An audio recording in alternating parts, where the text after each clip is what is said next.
Welcome to Franchise Killer, a podcast where we pick movie franchises or wannabe franchises, review them film by film, and see where things went wrong or right. And that was, I like your gun. That was the Fembot, right? No. That was the Fembot, Fem Terminator. No, that was Arnold. She's not a fembot. Oh, that was Arnold? Yeah. I like your gun. See, and they can imitate voices. Yeah, the famous Kristana Loken as T3000? No, TX. TX, that's right. I get all the models of these things mixed up. No, what were the name of those little swivelly robots at the end of this? T1. T1. Was it? Good job, yeah, David. it's T1. I'm proud of you. Because it was one. Yeah, it was easy. It was the first one. And then T2 for the second one. Good one. Yep. I'm Reese. Across from me we have... David. I don't know what that was. To his left we have... Irina. And to my right... I don't got a... I don't got a name. How And when in doubt... John Connor. that is not how he sounds either. That's but, how he sounded to me. All right, also known That was as... the second movie. That was the second movie. That was pre-puberty. All right. Sorry, I get him confused. Also known as... Noah. I did say it before, but... But no, it got kind of overrun by voices. Yeah, so there was a get lot that of clear. laughing. Fair enough. And enhancing his bosom to get out of a speeding ticket we have... Hey, Jake. He's a man, baby. And the movie we're talking about tonight, or today, or this morning, whenever you might be listening, is Terminator 3: Rise of the Machines. Everyone's favorite. I mean, some people like this movie. I don't know. Usually, you reserve the everyone's favorite for a movie like that's widely known as Mummy, being terrible. Tomb of the Dragon Emperor? Yes, exactly. Yeah. But I'll go with it. Yeah, everyone's favorite, Terminator 3. 2003 film, directed by Jonathan Mostow, the first one in the franchise to not be directed by James Cameron. Jonathan Mostow, no slouch either. I mean, he's not a James Cameron level, but he's directed some solid movies. Breakdown, U-571, that's that submarine movie. Surrogates, it's a Bruce Willis movie. That one actually wasn't very good. And The Hunter's Prayer, which I haven't seen. I haven't heard any of those movies. Breakdown is a Kurt Russell movie. It's really fun. It's like a 80s kind of potboiler action movie. And U-571, that's a sub-thriller, submarine thriller. Oh, you know how much I love my submarine thrillers. Well, there's a time when it was just a lot of them were coming out. There was like Crimson Tide, Red October, and this one. And I think Das Boot. Yeah. By the way, rest in peace to that director, Wolfgang Peterson. He just Why do passed you away. know this? Sorry, I just... You knew the director of Das Boot and you knew that he passed away? He just I has guess. all of the film information. Wow. Reese's We've Mind talked about Palace him and Das is Boot film.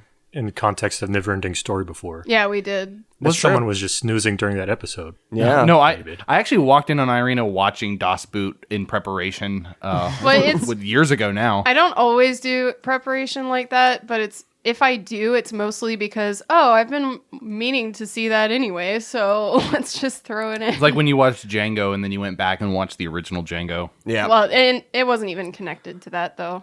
There's also a Catherine Bigelow submarine movie that came out in the 90s as well. I'm trying to remember what that one was. Catherine Bigelow, Gigolo, what was that? Deuce Bigelow? Deuce Bigelow, Did yes, you just that was it. say gigolo? In the Yeah. 90s? Well, no, there was a movie. That's the Adam Sandler movie. Oh. Yeah, Okay. see? Keep yeah. thinking about Operation Petticoat now. It came out in 2002. It was K-19, The Widowmaker.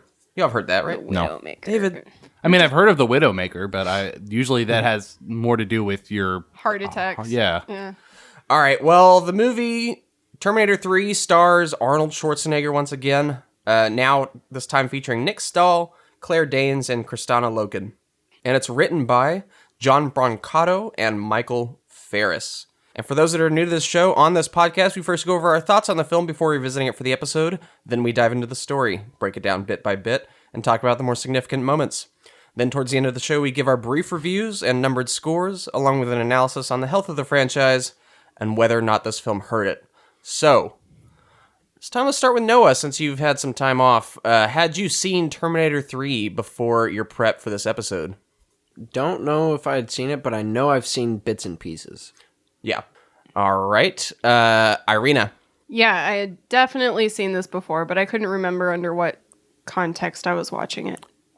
So. And David? Oh, I definitely had not seen this. I thought I would have. I feel like I have seen bits and pieces of all of them. I thought I did, and this one, nothing. Although it really has the early 2000s earmarks. So I don't know. I think maybe I'm going to enjoy this one more than you might think. AJ, how about yourself? Yeah, I mean, it kind of rings bells, I guess. I mean, I remember the kind of somewhat forgettable main guy, but then this girl comes back in time and just wrecks stuff and lays waste to everybody around her. Yeah. Girl Okay, goes cool. back in So time. you have some recollection of this movie. That also sounds vaguely familiar to another movie we have covered or will cover. Are you sure you watched Terminator 3?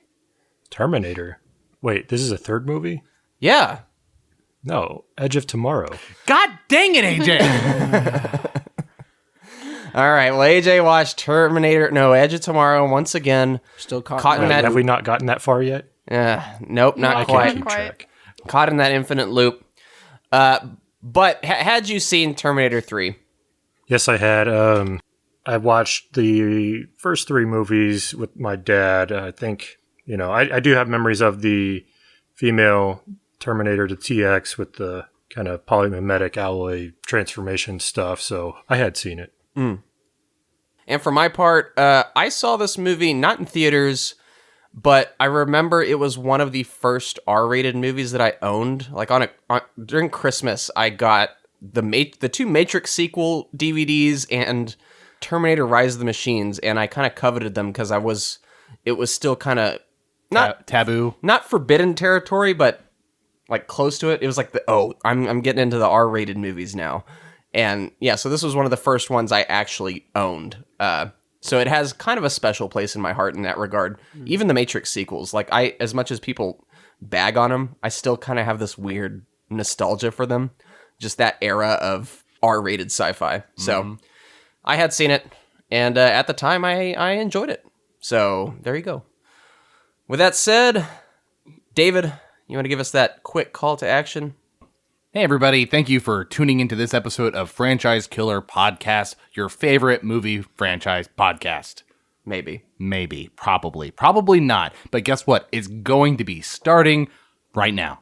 And if you do really enjoy listening to us, and especially for those of you who have listened and just continue listening, maybe go to Apple Podcasts and give us a 5-star review because you know that how important it is to us. We bring it up every episode. It's very important because it goes beep, boop, boop, boop, beep, and then sends a Terminator to give us a 5-star review.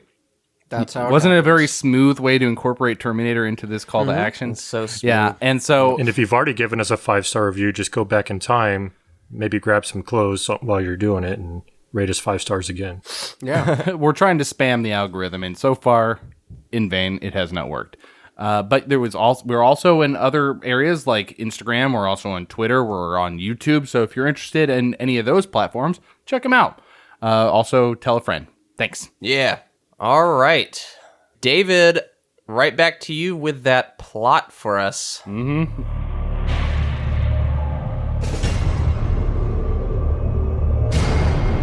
Shankana. It is time. There's a new Terminator. The TX. It is designed for extreme combat. It's faster, more intelligent, and more powerful. Oh my God! It has been programmed to destroy other cybernetic organisms. It was sent back through time for one purpose only. To kill us all.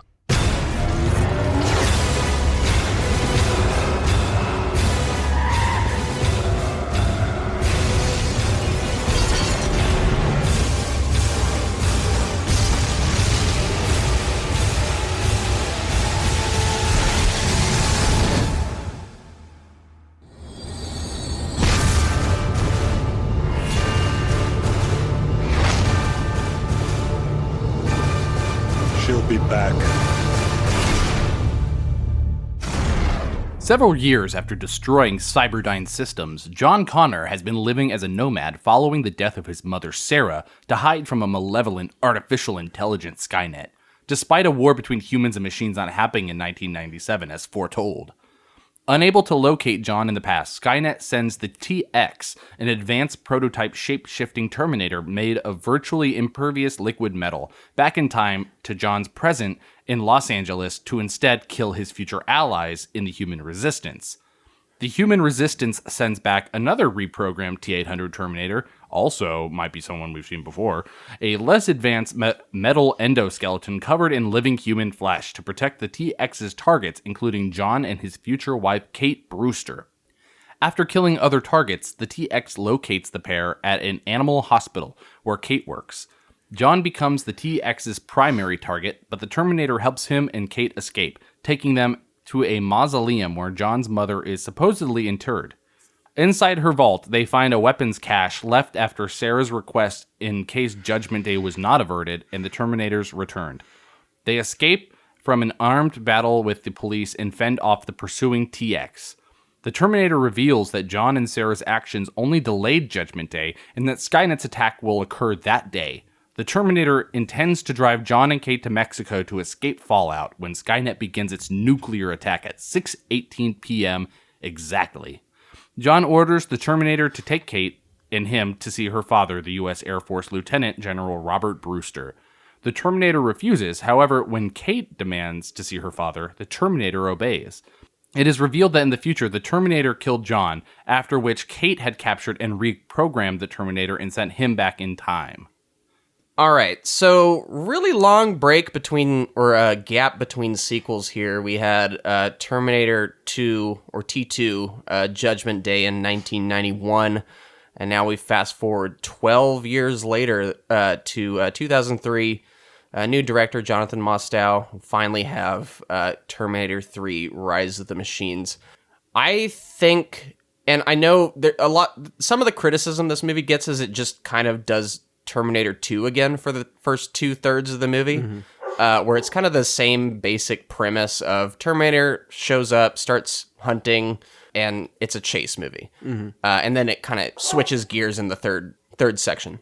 We even get the Terminator coming back, Arnold Schwarzenegger naked, going to a bar again. Yeah.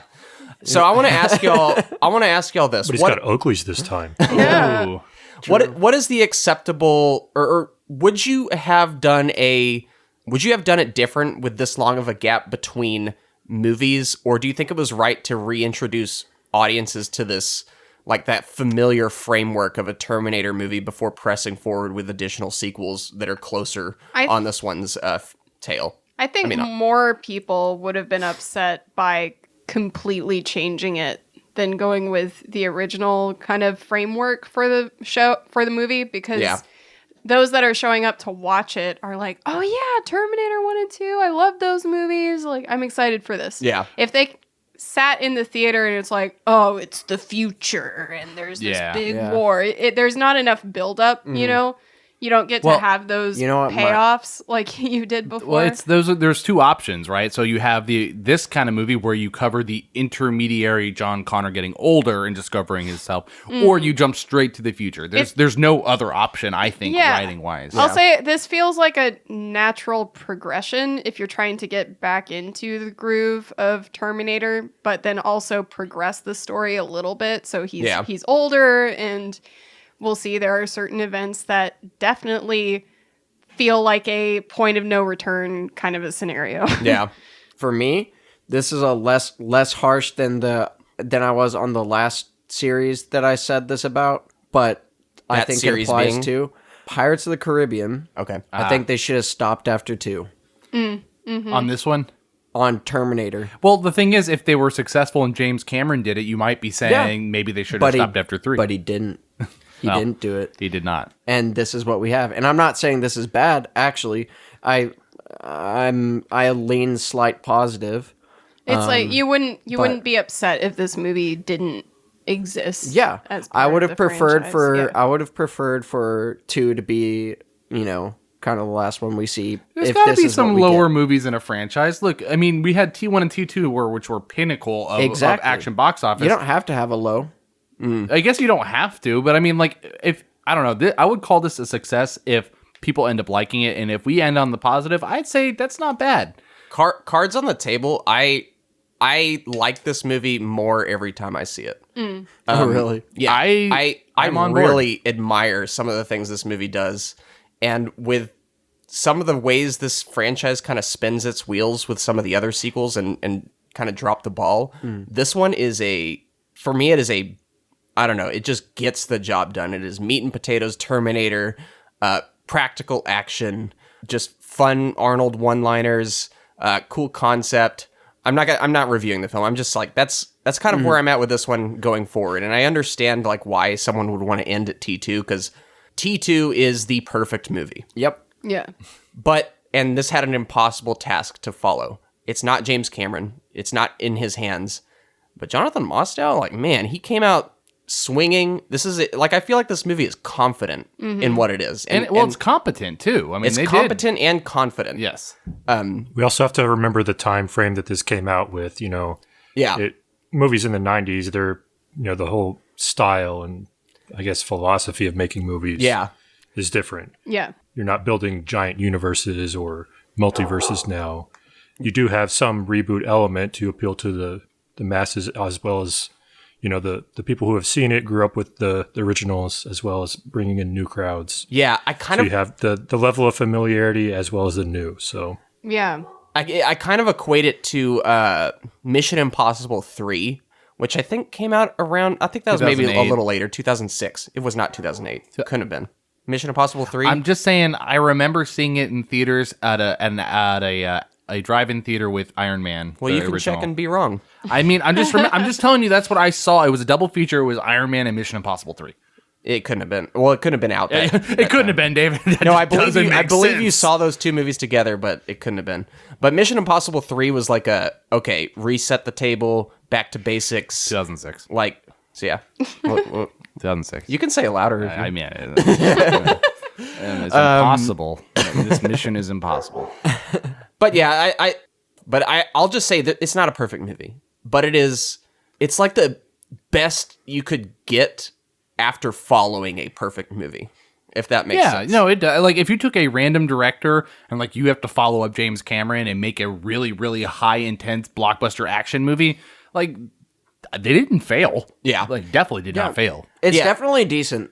I'll say it's decent. I don't think it's a great rendition, but it's decent. Well, you hate movies that have to follow up, like, No, I don't hate it. masterpieces. I don't hate it. No, I know that. I'm just saying, like, you always rate movies after masterpieces harder or harsher. Yeah, let's let AJ speak. What was that, AJ?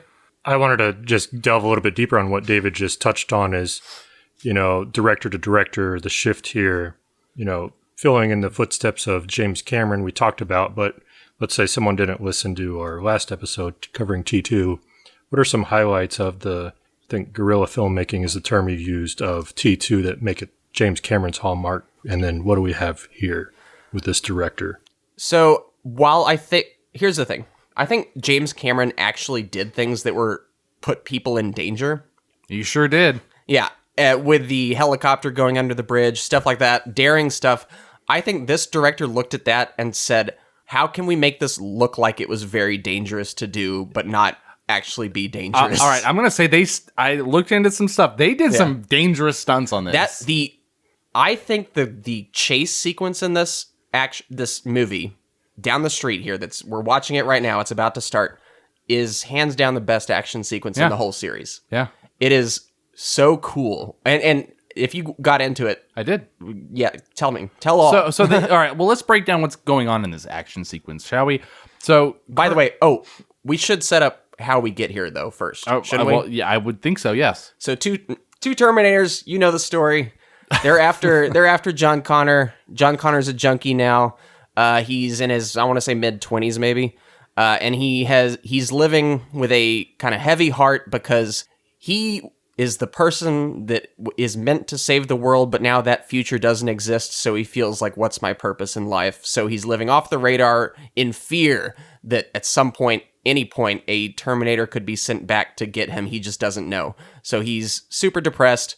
He breaks into a veterinary clinic. Yeah, veterinary clinic. Thank you. where Kate Brewster works, and he's stealing drugs. She catches him because she's called in to do something late. And then enter the new Terminator, the TX, fires her gun, has a lot of cool... she's kind of a mix between the T-1000 and the T-800, except she has like a gun arm, and she can like hack into vehicles and stuff.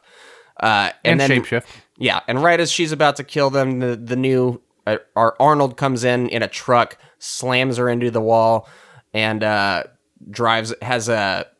throws John Connor in a car, and Kate Brewster in the car says, "Get out of here." She then hacks the vehicles, leaving Arnold Schwarzenegger or the T-800, and the chase ensues. Arnold Schwarzenegger gets on a bike. Yes, off to the races. There's a crane. There's a car chase. We got a lot of stuff going on. Yeah. So go ahead, David. Sorry to set you back there. Yeah, no worries. So currently, this scene that we're talking about, the crazy action sequence, is the chase scene. Arnold's on a police motorcycle chasing down John and them, and there is a big crane, and eventually Schwarzenegger gets on the crane. He's a T-800. T-800, yes. The T-800 gets on the crane and is swung around, and there's lots of vehicle flips, and he gets slammed through buildings. There's a whole thing. But also lots of funny sound effects, which I couldn't find anything on that. But there's some way dramatic sound effects. Well, it's like ASMR emphasis on the sound effects. Squeaky sounds, like, it's comical almost by today's standards. But what I thought was interesting was that a lot of this was practical, like way more than I thought. Yeah. And they did a really good job, I think, of blending the practical with CG because there's balance of both. But Arnold was talking about how he remembers like the day for shooting this just constantly hanging from a crane. I was like, wait, he was actually hanging? And it shows the person driving the crane thing driving pretty freaking fast. And sure, he's not dangling over the road, but he's still holding on to it. Yeah, like he probably has a harness too, but still. I mean, it looked pretty crazy. And then whenever they did the building sequence where they slam him while he's hanging through the side of a building, I was like, okay, that's where the CG cuts in, right? And, no. They built a full-blown building with fake glass and all sorts of stuff, and they drove that crane through that building with a stunt person hanging from the crane. That's kind of... And I had to be specific, this is a mobile crane, not a tower crane. Yes. Yeah. Okay. Well, yeah, it's driving, so it is definitely mobile. Just in case no one's seen or people haven't seen it, true. Visualize it. Yes, it is a crane on what looks to be some sort of like 18-wheeler. But it slams, the crane through a building, and the stunt person, like, I had to keep going back to, like, I was like, is there a person on that? And then they come out the other side, and it's a bunch of, British people, I guess, working on this set. I'm assuming they're shooting in London. Yeah. But it's like, oh yeah, it was a lot of fun getting to build out all this set and just destroy it. And being Arnold's stunt double, it's a lot of fun getting slammed through buildings. And I was exactly like, how they wow. sound. Don't at me. You're going to get some rude email. No, I'm just going to say, though, outside of the U.S., the UK is our biggest listening country, so... There you go. Sorry. Yeah. I hate the misrepresentation. I'm bad. Look, they don't hate Dick Van Dyke for his accent in Mary Poppins. There are a lot of people that do. No. I think one of my favorite touches in this action sequence, though, is just the acknowledging... like how much a Terminator weighs and how much force it can have on other objects. Like he's hanging from this crane, and the crane swings into an ambulance, and he hits the ambulance. The ambulance just topples right over. It's a cannonball. Like he is basically a cannonball, and only a Terminator would be able to withstand a chase like this. And you just believe it. I also love the dropping the crane into the manhole, and then just the whole upturning of it's such a satisfying. Yeah. So if you're having trouble visualizing this whole scenario, you could probably just tappity tap on YouTube and find all of the action scenes for T3. Oh yeah, this has to be on there. This kind for of thing sure. floats your boat. And I would say specifically type tappity tap. Tappity tap. It'll pull right up. There's a really good behind the scenes they did for T3. I'm assuming because of T1 and T2, which they did behind the scenes for as well, but they did a really in-depth job of behind the scenes on this one, so it's a lot of fun to watch. Yeah. Also very dated. It's like, yep, that's early 2000s. Mm-hmm. But they have a breakdown of the crane sequence. They have a breakdown of the car flipping, and that is fully CG. Yeah. And this is back when... Is this 2003, right? Yep. Yeah. Yeah, so, I mean, this is... when they were just starting to get good at doing recreations of vehicles and CG, and they would have like a fully simulated sequence. They would show it to the studio. They would have to approve it. Then they would fully render it and add things in. And for this time period, I would say this holds up. Like, it's pretty good. Yeah, the special effects are great. This one, and to a slightly lesser degree, the fourth one, are the last ones in the franchise that still feel like very tactile.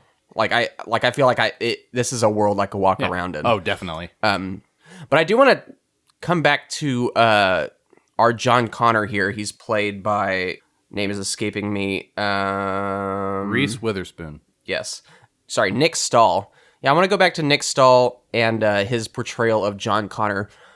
This is one of those cases where I feel like the performance is good, but he's playing a character that I don't like. But it also seems like the natural progression from the John Connor of the first movie, the one who never went on to become a hero because that future never happened. I don't know if y'all agree with me on that. I actually do, but here's the thing: I could just never see him as the man of the people. Yeah, it's just there's just something about the way he lacks charisma. Here. He doesn't have. Yeah, he does not have what it takes. I think he needed more opportunities in the movie to showcase his leadership skills. You know, and he never really gets much of that, if at all. Yeah. AJ, how about you? Mostly on the positive with you there. I felt like it was a pretty good transition from him as a boy to him as a young adult, kind of wandering without any guidance. And it was also lowering him a peg a little bit, allowed for him to have the character, the love interest, his future wife and partner in, kind of learning to lean on people. He didn't have a whole lot of opportunity to lead, but I definitely can believe where he's at in this movie. Yeah. And I thought the performance was suited for it. And yeah, I'm going to keep going to bat for this movie. I think it does some fascinating things, like, as a sequel to T2. Like, the theme of, like, what if you knew you were going to be the hero that saves the world, but you stopped that horrible future, and now you are good for nothing. No one knows anything of what you were destined to do. Like, what does that do to your brain? Right. This guy could be, a junkie or, a drunk trying to escape his future. Right. And, substances or whatever. And we don't see that. He's on a rough path because he's just kind of wandering and lost. But, he could be much, much worse. Yeah, he is essentially the Sarah Connor of this movie in the sense that no one ever knew what was going to happen. Sarah Connor, she went in a different direction. Yeah. She went to the oh my gosh. Insane asylum? Yeah, it wasn't as an asylum, it kind of. Oh, I'm pretty sure it was. It was a mental facility or that's what they call it. Let's just go to a mental institution. Yeah, but I love the two different approaches of like, so no matter what, it's going to F you up in the head. She went off that way, and she was like, I'm just going to toughen up, and hopefully once I get out there, I can just knock some stuff out. And his approach is like, all right, I'm just going to be a sad sack. And stay and stay off the radar. That's his approach. Yeah, the thing that's different is that I think Sarah Connor had a direct goal and she had initiative for that goal. And it's almost like his felt resolved early on. So in my mind, his character almost comes across to me as like a child actor or someone that made it big early in their life and now they're trying to figure out what they're doing. So the thing I liked about this actor or the way this character was written is that there's a distinct difference between John Connor and Sarah Connor, and she is very not apathetic, but she's determined. Actually, when we talk about Edge of Tomorrow, Rita Vrataski is very similar, where you're thinking of the whole picture at all times, and you have no room for error. You can't really connect with people because you just can't. It'll slow you down. Yeah. But the thing I liked about John in the second movie that seemed to carry here is that he has humanity. Like he sees people on an individual level whereas his mom would kind of like just charge ahead. So I like even in this, he's carrying around a paintball gun, going back to his original. Like he's never intended. Yeah, he's like, I never anybody. want to hurt people. I don't want to hurt anyone, and kind of goes back to T2 when he requested that the Terminator never kills anybody. So yeah. He never lost those maintained core that. values. Yeah. I like that they kept those details with building his character. I agree. I hadn't even thought about that with the paintball. I also really like the idea of, if the Terminators have, like, John Connor's done a good job of just staying off the radar so they can't track him back in time. And instead, now they're going, like, after all of his lieutenants and generals. Like, I love the idea of her mission is, okay, well, we'll just take down everyone below him. Just collapse the House of Cards from under him. Right. And what a cool setup. When she gets into the veterinary area and she tastes the blood, and it's like the one time she like actually shows an emotion when I know they're not supposed to, but I kind of like it because it's like, oh, this wasn't even my mission, and I just randomly stumbled into John Connor. Yeah. She's on high alert. Yeah. That actress did way better than I thought based on just like reading the cast list. Yeah. I mean, other than Schwarzenegger, this is like I have never heard of any of these people. She did good. Yeah. She did a lot of work preparing for this. And she I know was she's phenomenal, actually. Yeah, she's not well known now, but she was like did a highly regimented I don't know, training to be very intentional in her movements, and she kind of took after the same thing that Arnold did, which was move less. You're conserving energy, so your movements are very, I don't know. Well, she also like she leads with her head before her body turns in that direction, you know. And this is Kristana Loken, right? Mm-hmm. Yeah. So she did a great job. This role could have easily been really stupid. Or Like cringy. the way it's presented, your instincts knowing that this was in the 2000s are like All right. but and I had an moment when I first saw this movie for the first time, and I guess we all know the whole boob enhancing scene. Yeah, they did not start off great. I was like, oh great, but everything after that, it didn't reek at all. The movie misogyny. The movie does so good of setting her up as like.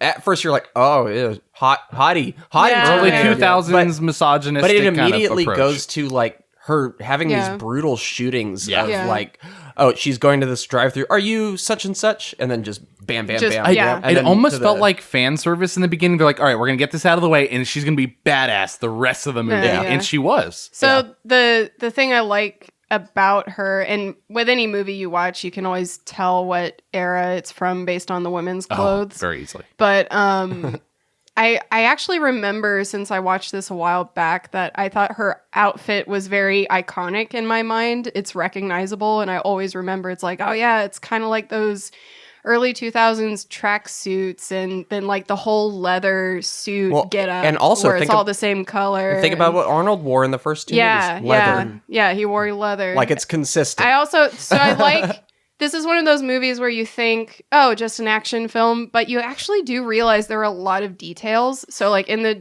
detail of constructing her character, her hair is slicked back and pulled into a bun. It's like that is the most efficient way to wear it. Yeah. If you're going to be trying to kill people and basically take out your enemies. So like I just like the attention to like what would this person look like?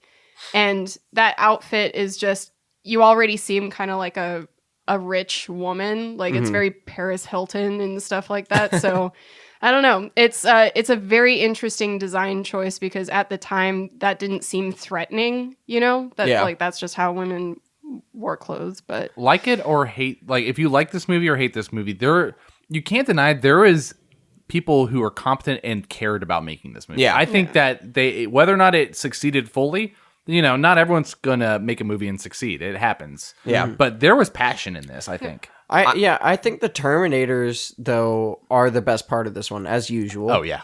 Like, I think she did an excellent job, and Arnold Schwarzenegger kept up his same role as he did from the previous. I don't think he's diminished at all. I mean, maybe later they add a little bit of emotion that I don't know that he would have. Lance. Yeah, I think I know what you're talking about. But other than that, though, he's still busting a move, same as always. He's still busting a move. So at this point, how old is Arnold? Like 50? Like probably mid-50s around there. Man, he is in good shape. Maybe he might even be a little younger. I'm not sure. I don't want to do the math right now. I know he's 75 right now. So well, let's subtract 20. Yeah, he's gonna easily be at least 50 to 50 or sorry, 56 something. 56. Yeah. I think technically he's like -20 in this movie. Yeah, That's true. I think you're right. Yeah. I like the Terminator in this one, except for at the end, they don't try to do the whole song and dance of John Connor. Oh, let's get you to smile. Let's get you to do all these things again. Yeah, we've done that before. You can tell and you figure out later that this Terminator does not have a lot of time. And we're like, we have a job to do.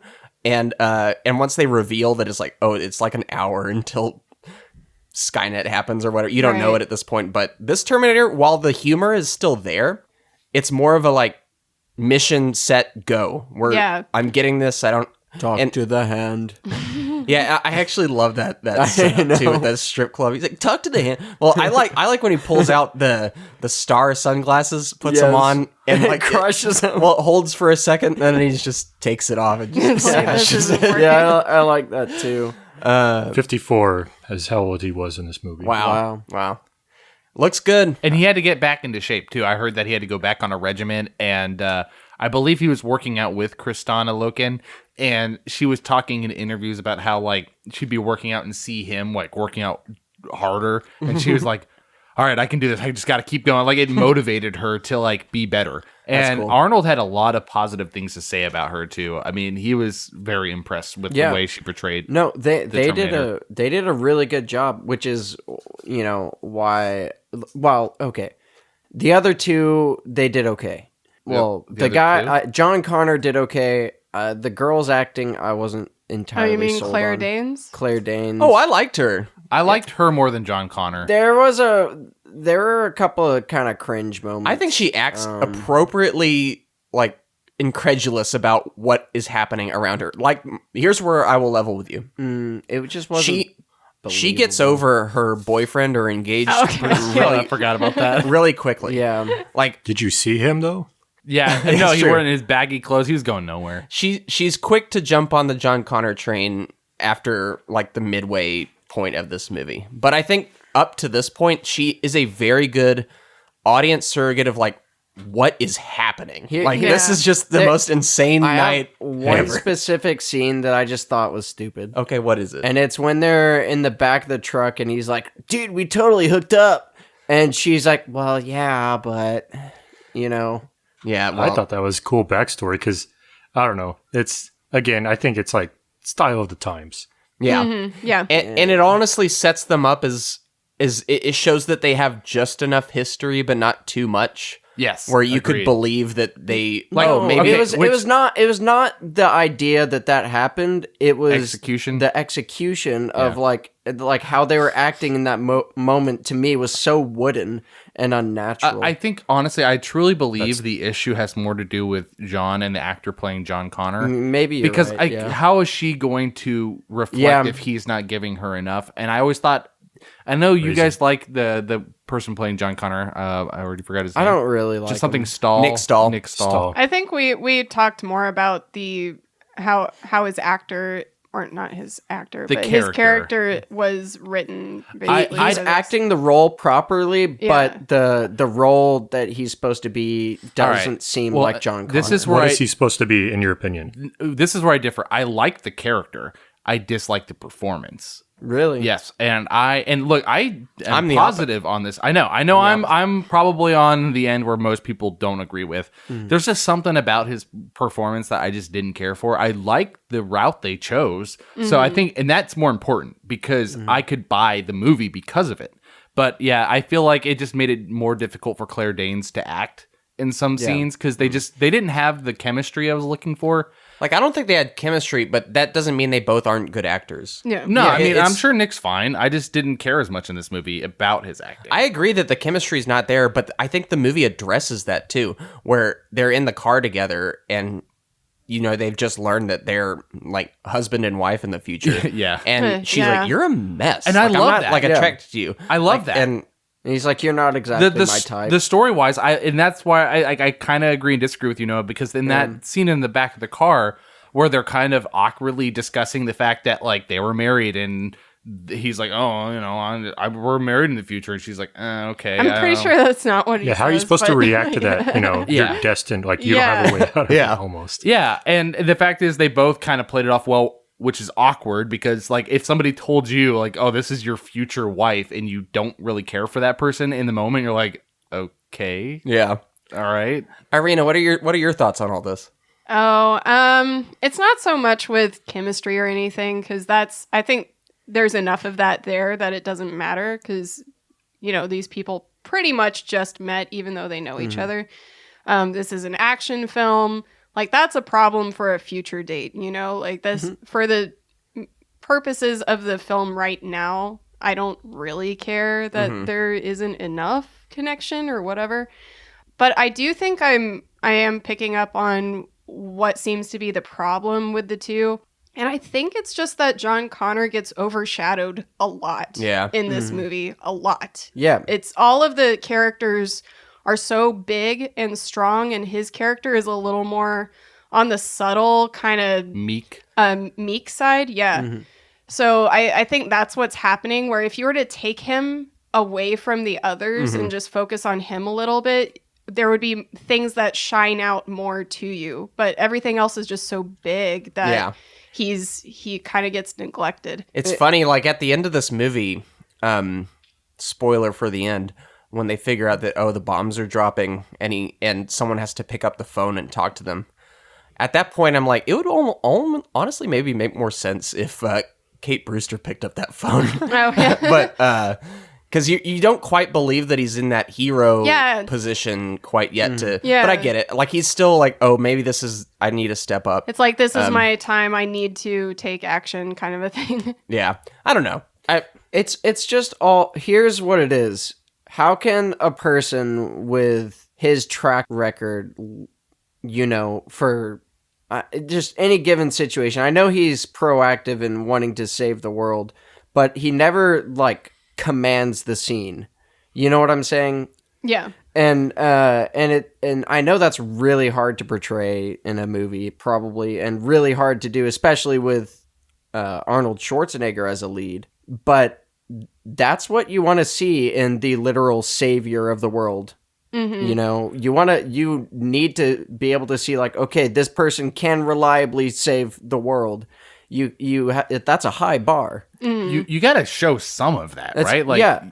And they don't really do that. They have him kind of, just be a stick in the mud, kind of like a wishy-washy. Yeah. Can I say he's got to get the balls going.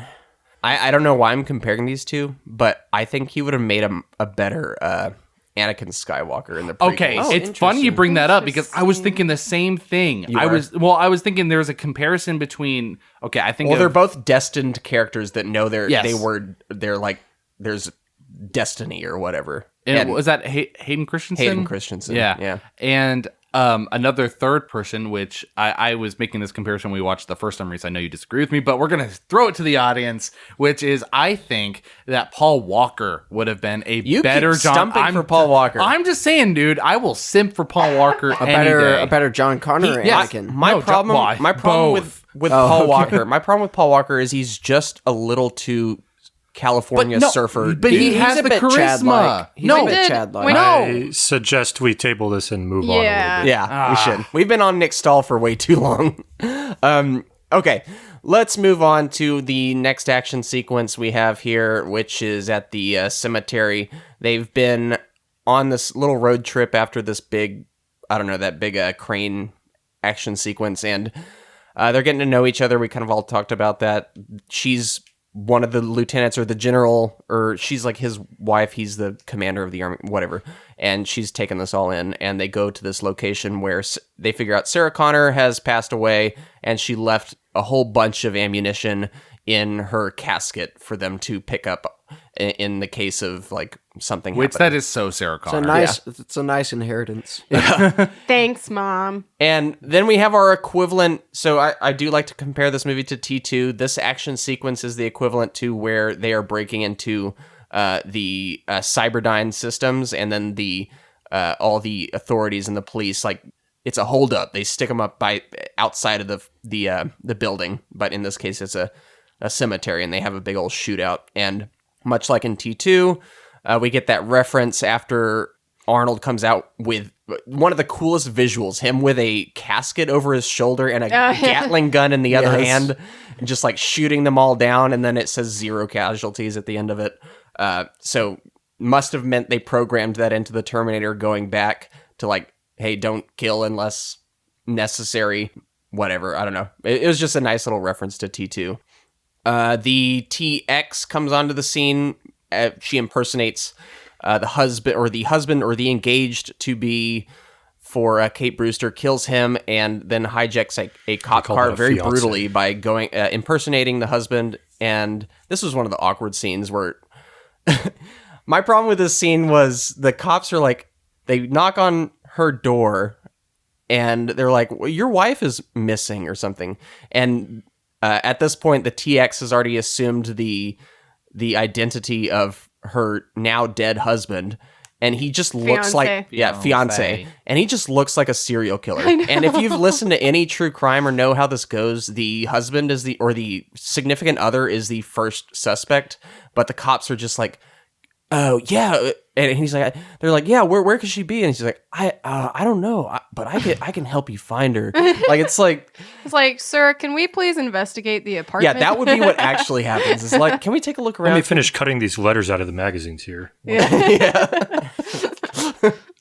But that part aside, I do love the kind of brutal killing of the driver with the hand through the chest. That was surprising. Yeah, that actually caught me off guard. Yeah, pretty brutal. And yeah, then the TX gets involved in this whole action sequence. Her gun is damaged after the main characters elude her, or she's like jumped onto the back of their vehicle, and he goes under, or the T-800 drives under a 18-wheeler, thus kind of knocking her off and damaging her weapon. And then we have this funny scene where the guy from the 18-wheeler gets out and goes to check on her, and he just sees her like standing there with a flamethrower, just like torching this tree. And he just like turns around. He's like, never mind, she's fine. We're out of here. Yeah. We catch up with the T-800, Kate Brewster, and John Connor they need a new vehicle, and they're going to hijack maybe one of the least efficient vehicles you could hijack, but whatever. It's a camper, and they learn that from the T-800 that Judgment Day is actually only, I think, 3 hours away is what they said. Yeah, we've got 3 hours. Which, what a cool reveal for me is like, no, it is a cool reveal. Like, you can't stop it. No, it's coming. It's like there's no happy ending. Of course, at this point, you think like, oh, they're gonna figure something out and stop it. But that's the coolest part about this movie is that no, they don't stop it.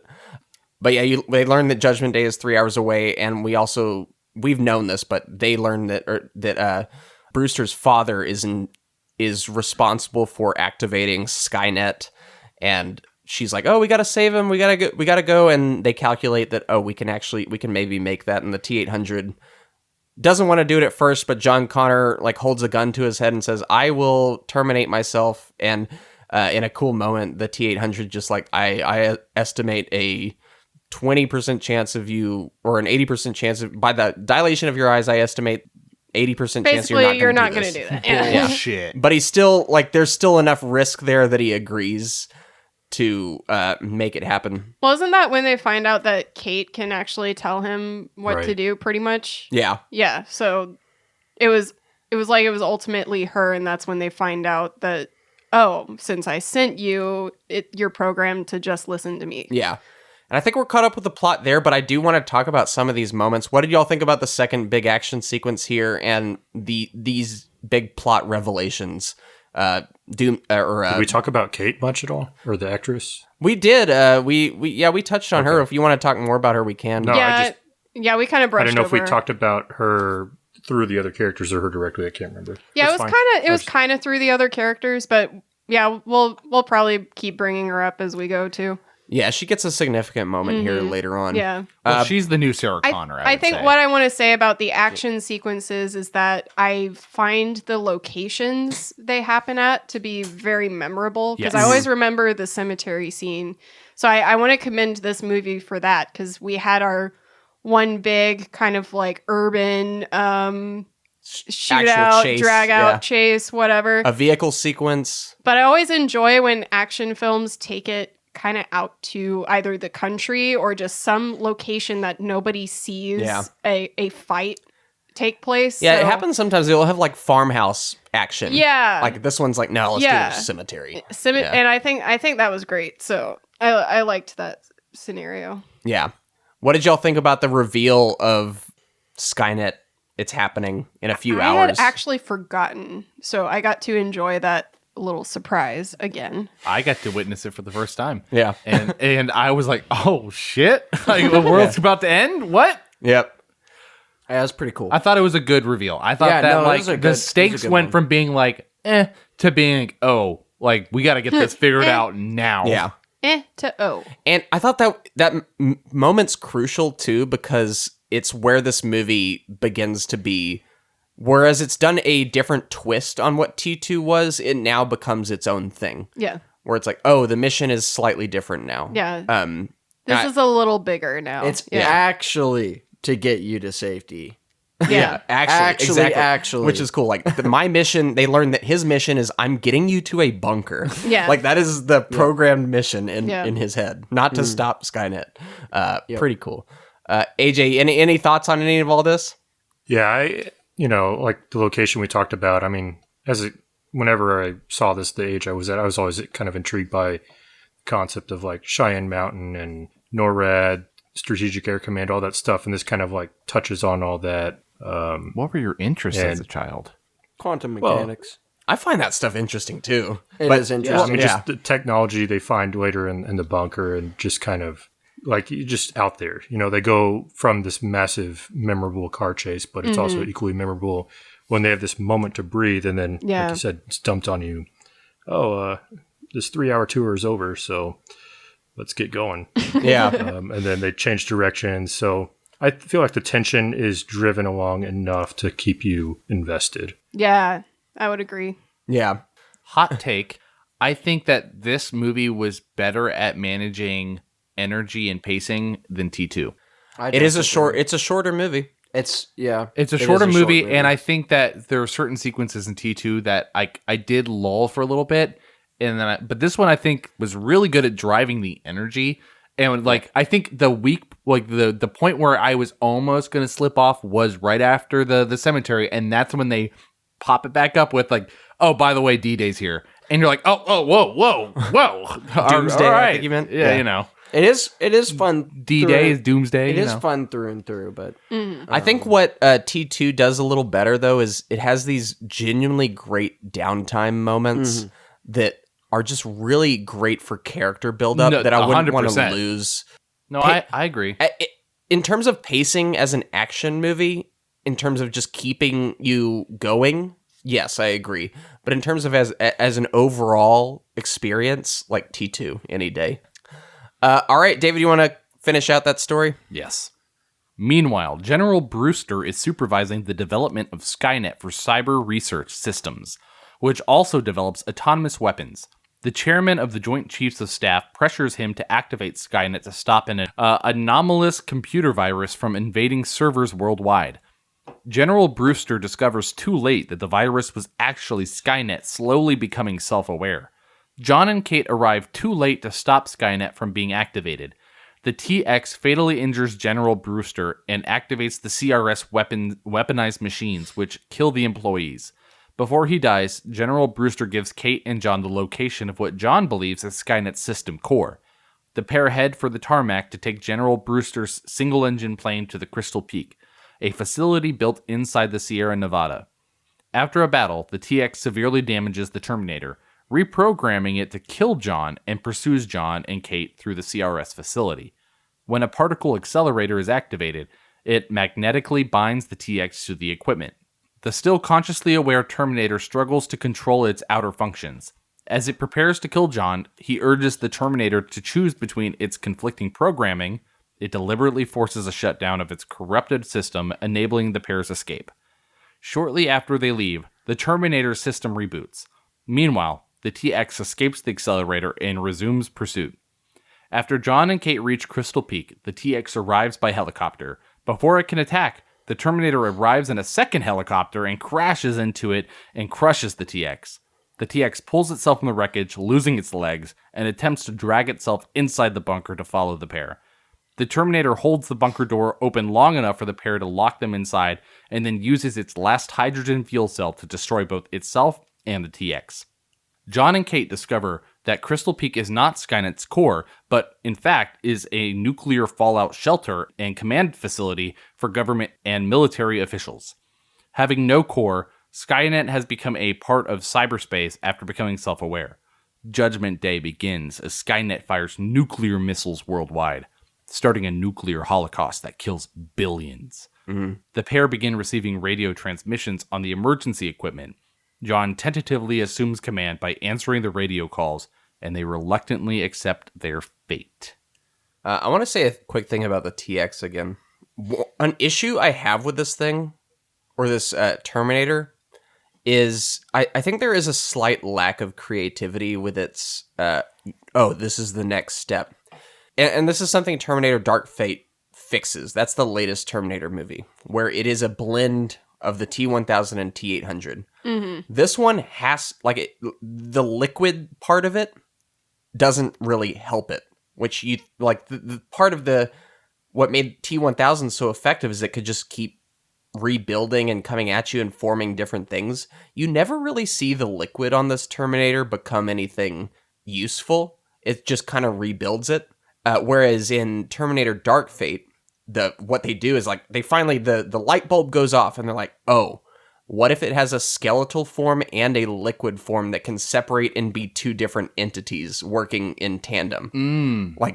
You have your skeletal form going and so there is a little bit of that in this. They don't touch on it the same way, and I didn't think about it that way, but there is a sort of interior skeletal metal function that the liquid metal is also based off of. Endoskeleton. Thank you. Endoskeleton and exoskeleton.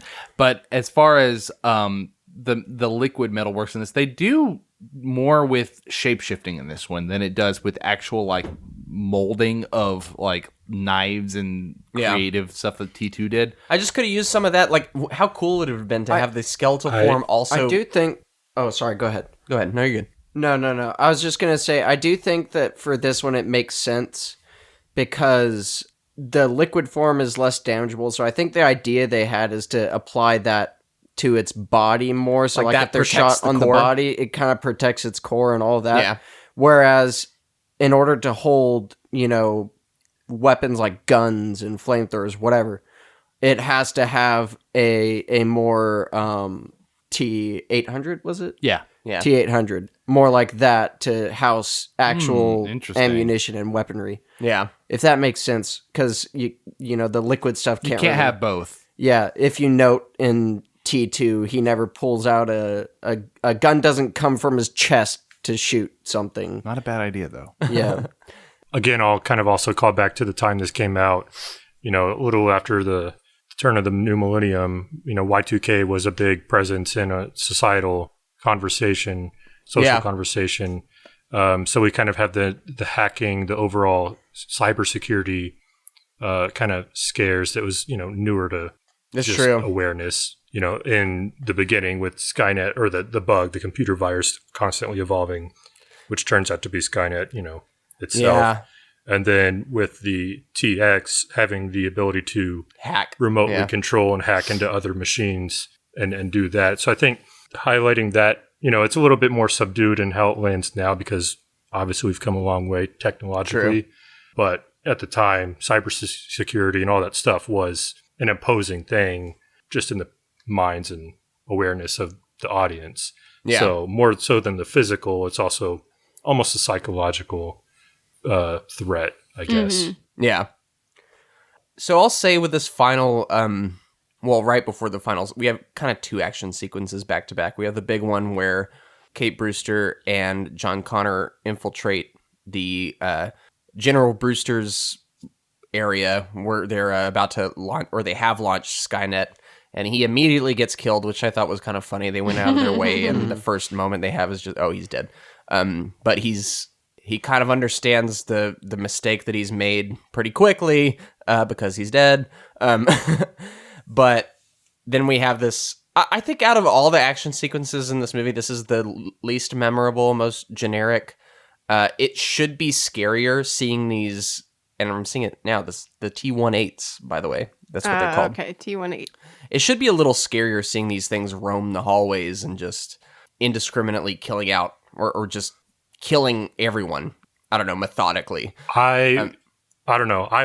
I thought it was still effective and impactful. Okay, cool. I'm glad you liked it. And even the flying drones and stuff. And part of this, I think, when I mentioned maybe the first episode on Terminator, I'd gone to Universal Studios and they have an attraction for this. And this is around the time where this was either being marketed or premiering. And so they had these. I've heard that ride's really good. These lesser kind of Terminators, T1X. What did you say they were T-18s. called? Yeah. T-18s. Yeah, and the flying things that they show up in the future. And so just kind of rounding out the gamut, rounding out the repertoire of Skynet. I do like seeing I do like the world building that it does, that you see like the original models and you see that, that became that. I can see that. And this became that in the final, in the big battle. Yeah. Kind of in the way where all technology sort of starts out a little bit clunky, but it's new territory, and so then it gets sleeker as the years go on. Do they build themselves moving forward? I would imagine. Yeah, I think so. Like how does that T-18 all of a sudden advance into a T-800? They figure it out. Who figures it out? The robots. Skynet. Sure. They send a Terminator back to. You don't think machines can build other machines, and then? I mean, look at that T-18. I mean, like I don't think he's building anything. Well, I don't know what else they got. Well, who knows? Who knows? No. Well, there are about a bunch of like robotic things that put it's in robots cyberspace together. So Skynet probably was like, okay, let's have this machine make a rudimentary version of this, and I'm gonna implant my consciousness into that. Also, and then who knows? that will be able to do that. Yeah. Who knows? Maybe there's a phase where they enslaved humans and found their value. No, but they can't enslave them without having the Matrix. Yeah. The way this feels like to me is almost kind of Maximum Overdrive territory, where it's almost like a virus amongst machines, where they have this one mindset, like hive mind, basically. So they do probably have machines in the building just for making things. So it's probably developed through that even. I think this is a good time to talk about concept of Skynet in general. And I think probably a more modern representation that most of us are familiar with is Ultron. And Avengers Age of Ultron. So like you're saying, kind of almost like a hive mind. Yeah. It's all interconnected, through the web or technologically. And it's an interesting kind of thought experiment. If you're familiar with the Turing test, which is the test for a computer system or an AI or cyber intelligence to see if it's a true AOI, if it's self-aware. In a nutshell, this is not quite. Basically, it's if you're having a conversation with this computer and it's on the other side of a wall and you can't tell if it's a computer or human, then it passes the Turing test and it's kind of a true AI. But that kind of presents a question: is if there is a true strong AI and it is nefarious, then theoretically it could pretend to fail the Turing test so that you're not aware that it is self-aware. And so then it catches you off guard. Instead of Age of Ultron where he's like just shows up, crashes the party and like, hey, here I am, I'm going to kill everybody. Yep. Yeah. Something even scarier, more sinister is just Joss Whedon couldn't help but give the computer like this relatable personality where it was like he did the Pinocchio reference with like, oh, I don't have strings anymore. Strings on me. Yeah. And it's almost scary. Like you can think about like, what if in real life there is something like that, but you just don't know because it doesn't present itself. Yeah. Right. Yeah. And you can go down that rabbit hole and So you're conversation, saying but it's Watson. an interesting approach. Watson is already Yeah, sentient. IBM, looking at you. You can't fool us with your Jeopardy winnings. He's like, I just know how to answer questions. That's all I know how to do. I'm just a simple AI. So IBM bought the Weather Channel. It's all a conspiracy. I have a friend that works at IBM now.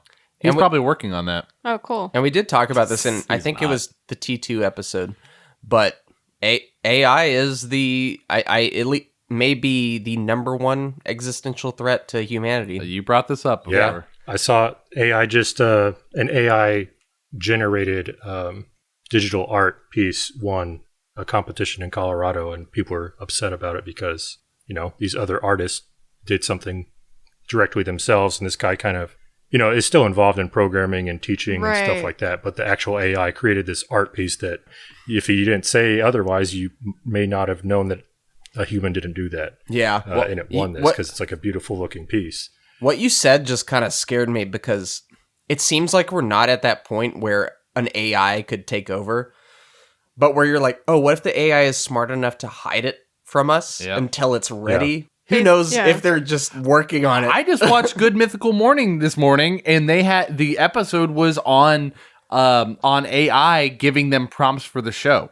We're getting there, guys. What if they were systematically replacing real people with like machine people? Oh no! And like you know how you have those days where you caught me. There are those people that you're just like how are you a person? Well, like, we can also get into. I'm right here. Talking about me. Well, no, you also get into simulation theory. Where what if we are just like the Matrix? Where we're just all bodies plugged in, living these fake but believable lives. Yeah. So they're allowing us to watch the Matrix movie. Like they're like they don't. It's a double but that bluff. would be the cell where it's like, oh look, no, never. It's a movie. Or what if we're like in a very, very heightened reality MMO and we've brainwashed ourselves into our characters and just those weird people are like actual AIs. Gosh. We have someone controlling us right now. Exactly. I hope not. Person controlling me is I hope they very rate us 5 boring. stars on Apple. That means the guy controlling David's a perv. No, the guy controlling me is a bitch. Oh, self-admitted. All right, I appreciate that. Suck it. He made me say that. Shameless. He made me say it. All right, back to the movie. We have a chase where the TX is caught up with, Kate Brewster and John Connor. They use this little magnety thing. They turn it on, and she's attached to the coil, and we finally get a look at what's underneath this thing. And here's another criticism I have. We do get a look at what is underneath, and it's almost this Metropolis-y looking robot thing. But I wanted that big reveal where we just hold on it, what it looks like, completely exposed of the skin, and just, I don't know. I wanted to see a baby in there. Yeah, yes. No, I wanted to see the full robotic form just coming at them, and you do see it like dragging itself along by its hands. Mm-hmm. But I wanted to see like the full reveal of what it looks like underneath, and you get it, but not quite enough, in my opinion. What did y'all think? I thought it was pretty cool. I thought it was effective. No, it's effective. The whole sequence is effective, but you get a good look at what the Terminators look like underneath in the previous 2 movies, and you only get a few scant glimpses at what this one looks like. I think the look of it isn't easily digestible just in a glance. I think that's the difference. I think with the original Terminator look, it's like, okay, skeleton. It's also something that you're familiar with. You're like, I know what human anatomy is. I've seen a skeleton before, so it's very digestible because you can pick apart the different spots on it where it's like, that's a head, that's a neck, those are the shoulders. But with this one, it's really cool. But I know what you're saying. You're like, you feel like you didn't get a really good look at it. And I think it's because there's a little more busy work going on with how it's designed. Like, it's almost not on Transformers level at all, but there's a lot of lighting and a lot of like just little details in it that you want to take a little more time looking at it. I agree. But yeah, we get close enough. We do get a look at it more or less. Yeah, I think it's really cool. It does need to be shown off a little more. Yeah. So she defeats the T-800, which I appreciated. Yeah, established this thing as stronger, punches kicks his head off. Pretty much, he reboots, and he kind of she hacks into. She uses the little needle device to hack into him, and re-establish his original intent of killing John Connor. Mm-hmm. Also, I forgot another cool detail about this movie that I really liked was this. They learn in the camper that this Terminator, the T-800, was the one that killed John Connor successfully. Right. And all the people under him, Kate Brewster, sent him back. So they're the one they're teamed up with. The Terminator they're teamed up with is the one that killed him. And I think that's a cool, I don't know, just a cool concept. It's funny. It's adds funny. a little edge. It's funny to imagine that timeline where, he got killed. Okay, let's send him back. Then suddenly John Connor's like, "What's up, guys?" Right after they send him back. Yep. Like, what's going on? That Terminator's confused. But then we get this part. It's kind of half baked, but it's trying to establish some sort of emotion in this Terminator where he does reboot, but it is with the intent to kill John Connor. Mm-hmm. They have a confrontation, and John Connor's like, "What is?" He confronts him. He's like, "What is your original mission? What is your mission? You're failing that mission," is what he says. Yeah. In saving me, and eventually, as he's nearly about to kill John Connor, he at one of the blink moments where he's on his original mission decides to self-shut down and just kind of sits there on top of the truck. I kind of liked just seeing him there with by himself, just shut down. I think the shutdown idea was a good call, but they give him this outburst. Yeah, of this emotion. He has a little bit of a robot temper tantrum or something. Robot temper tantrum. Yeah, so that part felt a little odd to me, but I would get the shutdown. I think if they just ended it with that would make sense and feel like it should stay canon. But there's something about this that feels very not canon to the T3 the Terminator franchise, basically.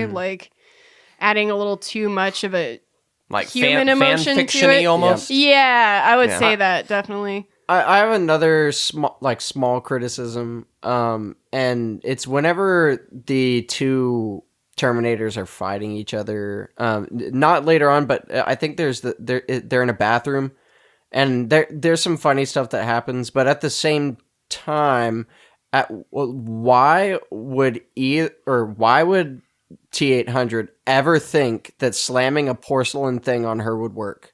Or any of this, his fist is going to be way more effective than any sort of it's thing. for comedic effect. I understand. I do love that scene of grabbing her and throwing her head in the toilet. That was good. Satisfying to watch. Yeah.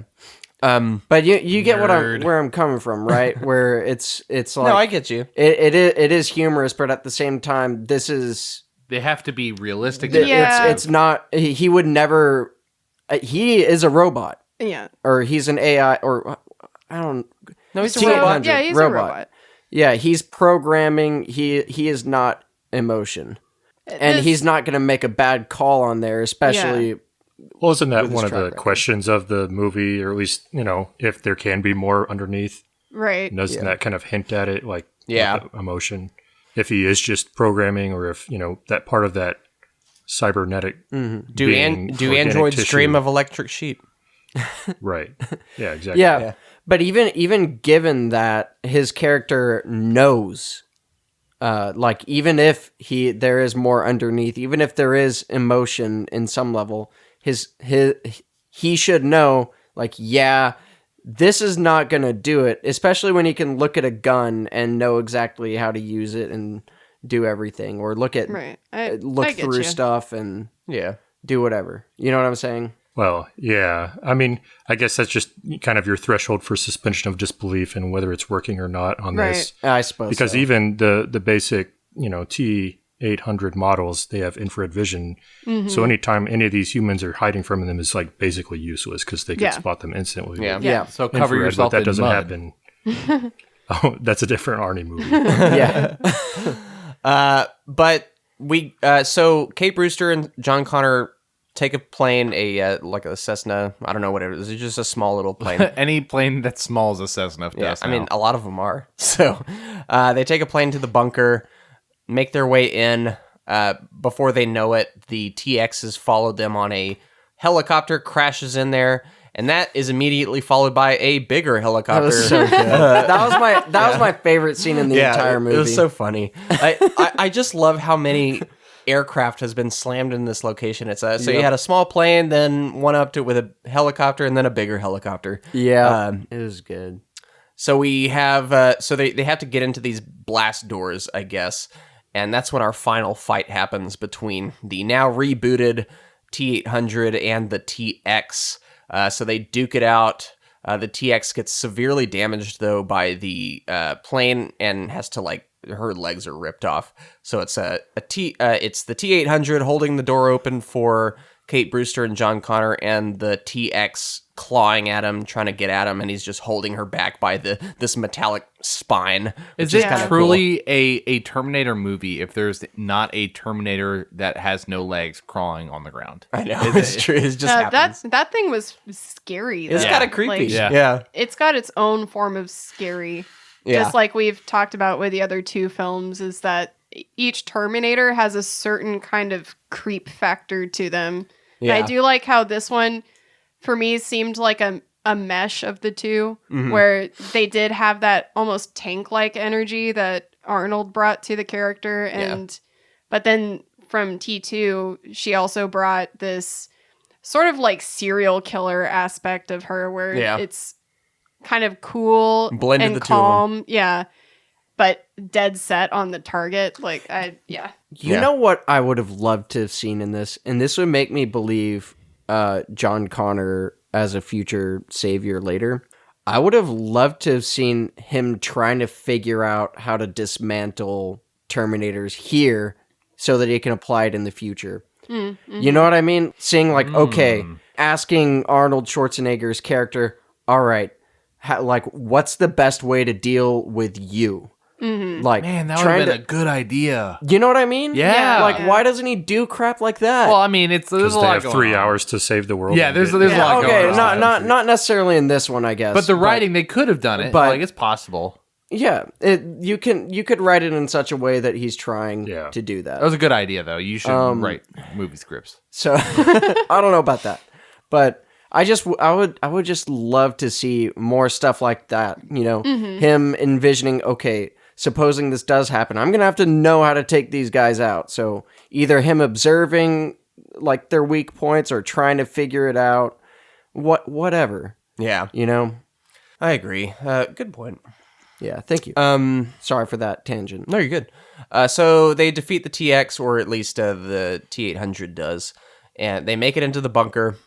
And this is where they find that, this is where they were going to keep... It's a bunker where they would keep all the important people in the case of like a nuclear war or a breakout of any sort like that. Mm-hmm. So we get this kind of calm moment and this realization as like things are heard outside and just transmissions are coming through that the bombs are actually dropping, and there's they get this realization like, this is what's happening. This is how the resistance starts. We have to actually step up now. And it's just this kind of cool moment where we're not even ready for this at all. And you can tell, but this is something we have to do. Mm-hmm. And they get that first transmission coming in from someone trying to see if anyone is available at this bunker. And he's like, all right, I gotta step up and just, hey, this is John Connor. I am a junkie. Like I wanted a follow-up question. Like, this is John Connor. Oh, who are you? Some dude. Like some guy. Just found this bunker, bro. Yeah. But then we cut to just seeing all the, it's almost like a serene look at what's happening where you see the streams of the bombs just dropping on all these various locations. Skynet has initiated this fallout. Either Skynet was like, it transmitted to other locations that, hey, you're about to be bombed, and humans started it, or Skynet just launched them all. I don't know what happened. I think Either they way, hinted at that before, that they pretended and then the humans did the rest. I think. Yeah. but it's still so. It is so ballsy to end a movie like this. This movie is ending like the Sarah Connor dream sequence where she's like has her fingers on the Chain link fence yeah. and just things are obliterated. That is the ending of this movie when you actually think about it. Yeah. It is. It's happening. Like it's Makes inevitable. You kind of wish they would do a scene like that. Yeah. Or they had done this. I mean, as bad as it would be. Yeah, but to understand, this movie's, for one, rated R, and it's a big budget, and it has a downer ending. I think that the ending is the best part of this movie. I do too. I think it's like, it is what separates this movie from the other two before it, and gives it a reason to exist on its own. What did all of y'all think about how this movie wraps up? melancholy. Melancholy. I really did like it. I liked how they ended it. I was still like involved. I was really into it. You know?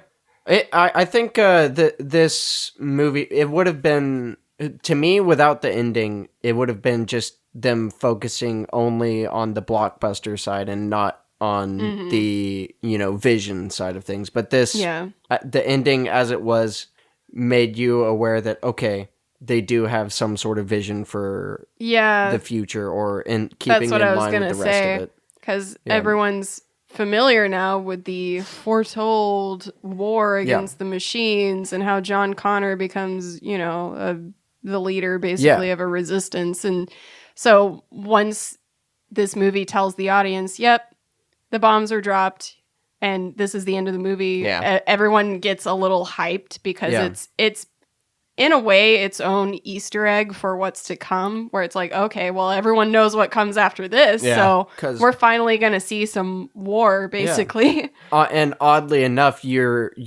the whole Terminator franchise up till this point is living in, it's the present, but for the sake of the story, it's the past. Yeah. And at that point, it'll finally be... And the universe is present. Yeah, I'm gonna say this is as far as I got in the Terminator franchise, so everything else is going to be fresh for me. Well, so I'm excited. You're in for an interesting journey. I am. I know that, but the nice thing is I don't think anything has really been ruined for me. I don't know any details, so I'm looking forward. Well, there should be at least one detail ruined, but I'm not going to ruin it for you now. Well, I sort of, but I don't know how we get there. So okay, I agree. That's the same for me. AJ, any thoughts on the ending here?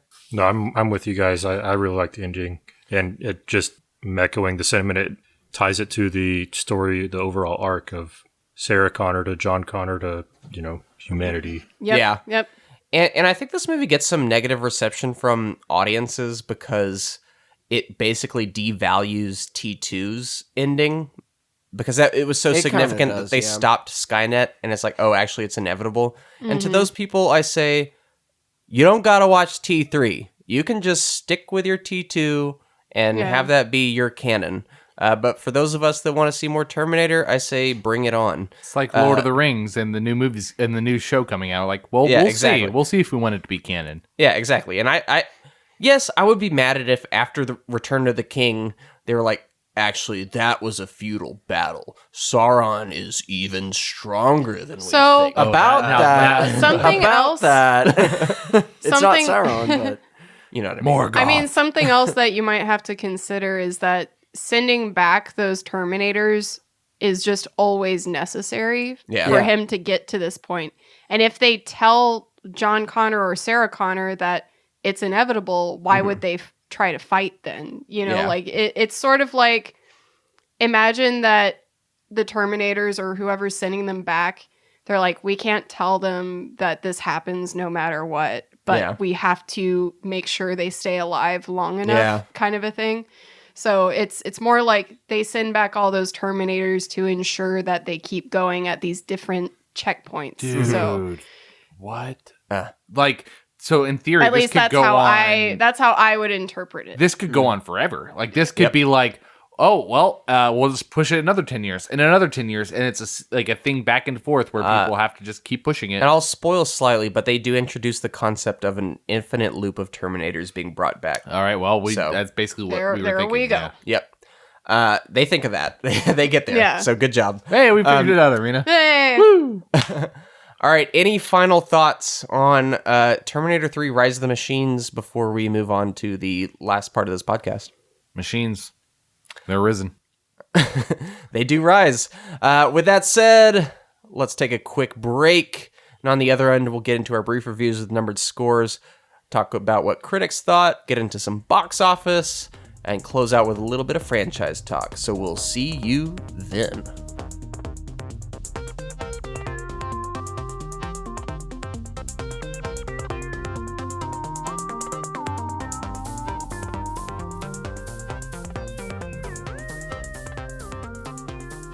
Welcome back.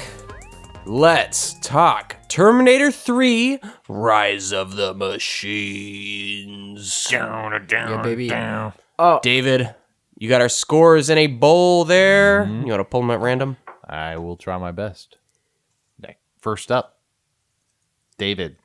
Let's hear it. That's me. It is you. And with a 7. But you know what I was thinking?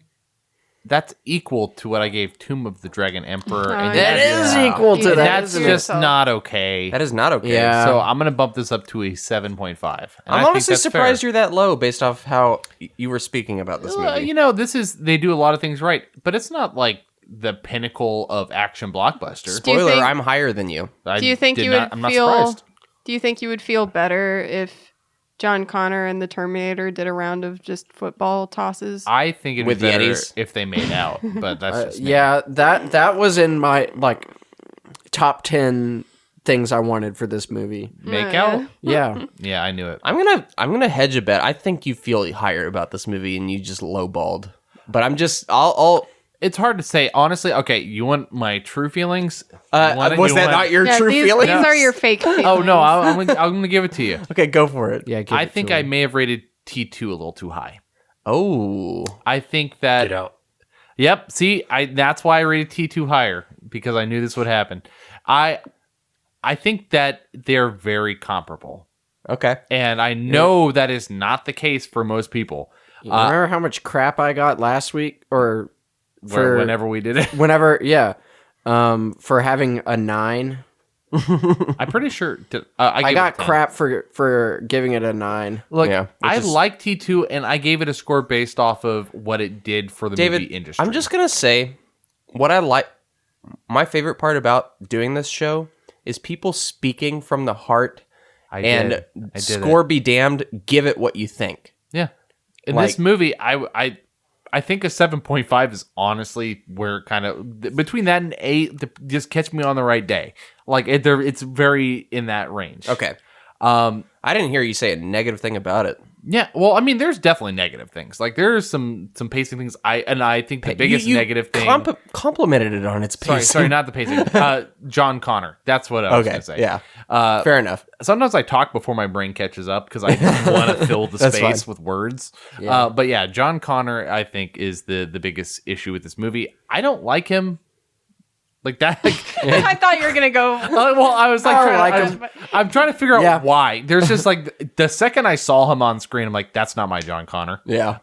And when a movie that's centered around John Connor, that's a kind of a big issue. And I know I'm in a different camp, and people will rate this higher or lower, and John Connor's not even going to affect their score. Yeah. But for me, that's a big indicator. I really do like the CGI, but it didn't do too much that was revolutionary based off of what T2 did, especially in the time period that they did it in, which is why T2 got such a good score. Yeah. But yeah, I did enjoy this movie. It's rewatching it. It's still fun, but not the one I'm going to go back to probably. Mm-hmm. So I don't know. I had a fun time. We'll leave it there. All right. Well, David was all high and mighty and then had a random wet fart. And I boosted the score. No, you're fine. It's actually good. I'm happy for you. I'm going to do that every time you score something. Then I'm like, okay, David, but tell us how you really feel. You want me to tell you how I really feel? I want the real David. Real Look, David. I'm putting on a fake All right, face. next up, let's do it. Next up is Reese with an 8. Yes, I gave this an 8, and like a reasonable, sensible human being, I do not think it is anywhere close to T2. I think T2 is a masterpiece in action and in just character moments and just construction. I think this is just a damn good action movie that had an impossible task to follow and actually presents some really good ideas. The main thing that is dogging this movie is that it's following T2. Like, that is the main knock against it.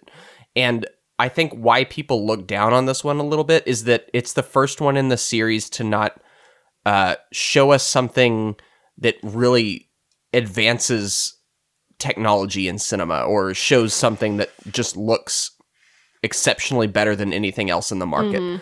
The market has caught up with this movie. Like, you look at all the other 2003 movies, they're on the same level special effects wise. No, this was the year. I think this is better. No, this was the year of Lord of the Rings, Return of the King. This was the year of the Matrix sequels. This was the year of, like, Pirates of the Caribbean came out this year. This movie is...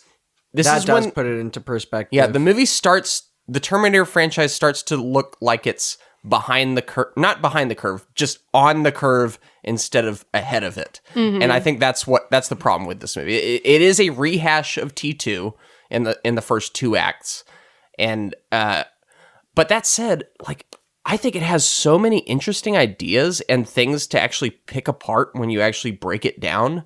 Like, for one, the idea of John Connor just not being the hero that he was meant to be and dealing with that, and how his approach to that and how different it is from Sarah Connor's in the previous movie.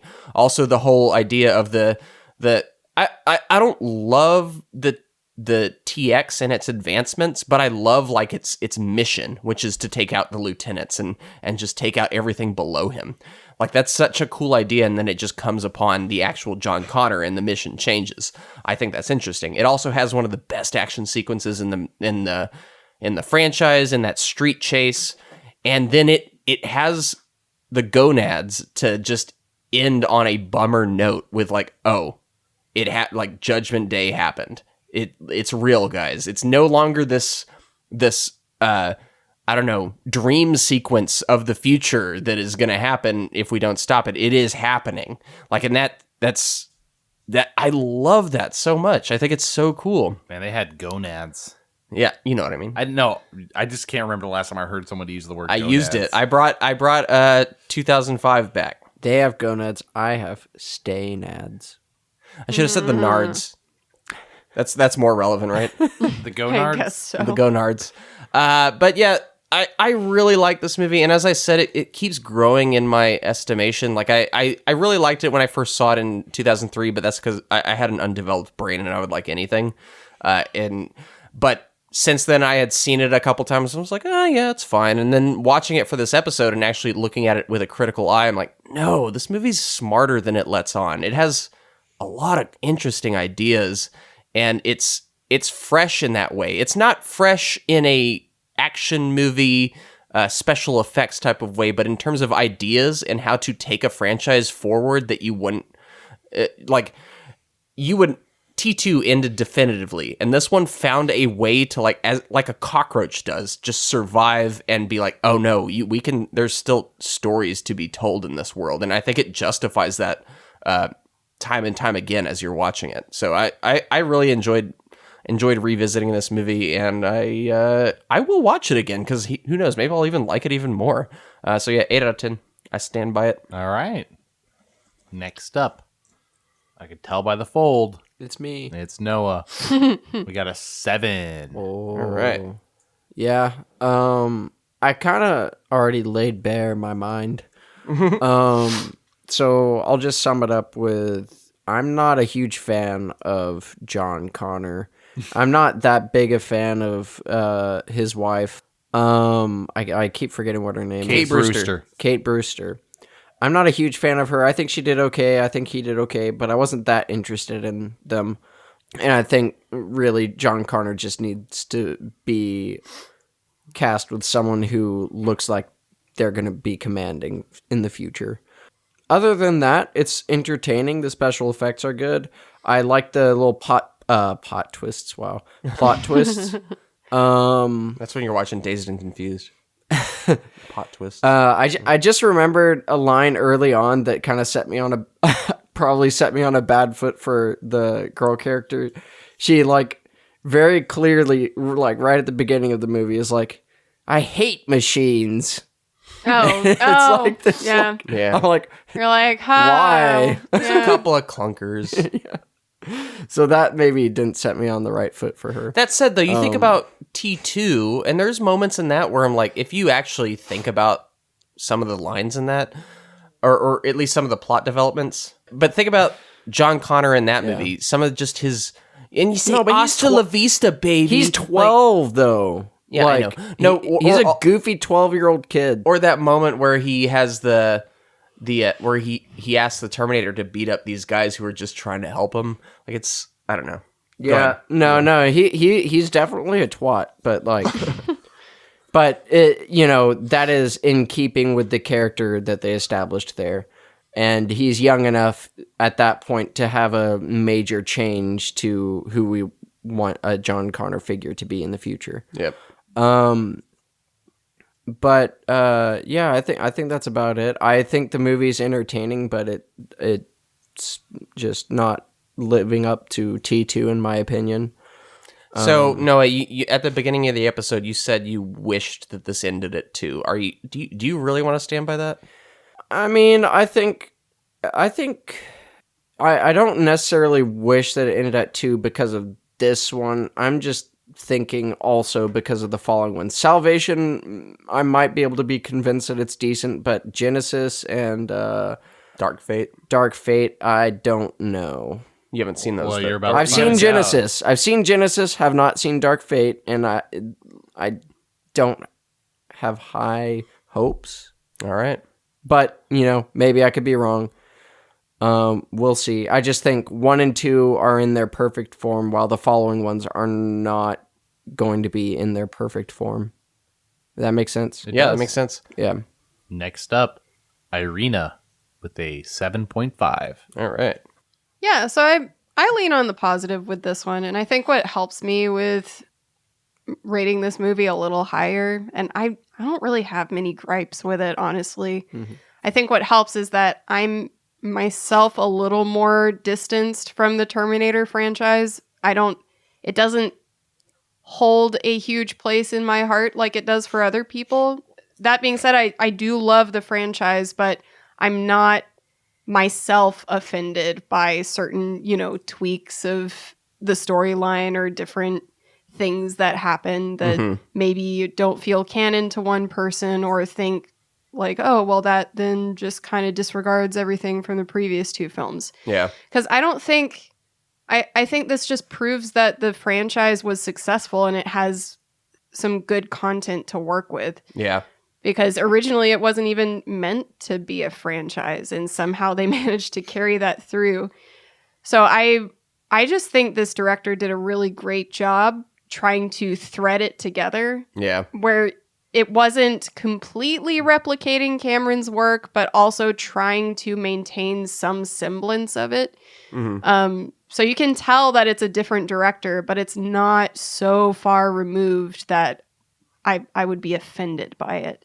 So I'm going to stick with a 7.5. I think when we're talking about the main 2, Kate Brewster and John Connor, I do feel like there's something missing with those 2, where individually I like them, but I think by the end of the movie, it feels like, yeah, but I don't like them well enough to really want to see them again. Yeah. I think that's what it is.